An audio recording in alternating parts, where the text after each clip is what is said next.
Hello everyone and welcome to Narcos Mexico Season 1 Episode 3. Picking up from Episode 2, Kiki does his best to work the system to provide evidence of the massive weed farm in the desert, but quickly finds out that the system is corrupted beyond repair. At first, his workmates, including his boss Jaime, think that there is nothing much to Kiki's claims. It feels like everyone is ready to go back to the same old shindig, consequences be damned. Kiki's wife Mika changes all that by telling a touching story about him that spurs everyone into action. Jaime quickly discovers that the pictures sent by the eradication program are useless and that his bosses are not keen on making waves. Kiki does some stellar undercover work by traveling to the desert alone and trying to dig up clues amongst the workers waiting for the morning shift.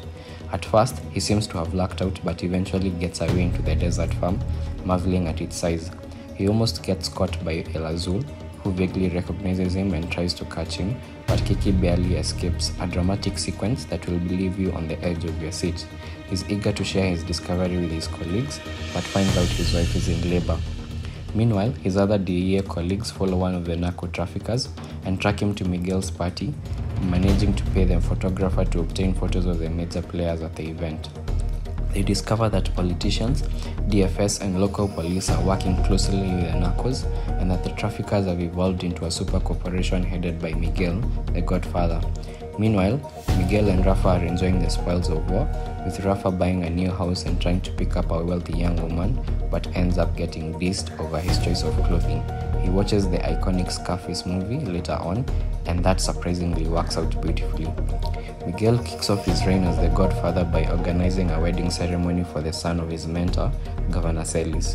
He quickly finds out that he's working with the devils as the DFS overreaches and kills a relative of one of the key players of the corporation, risking an all-out war and destroying the money-making machine he's created. He seeks advice from Governor Celis and manages to extract an uneasy truce from the DFS and the cartel's members, in the process declaring himself as the king of the operation.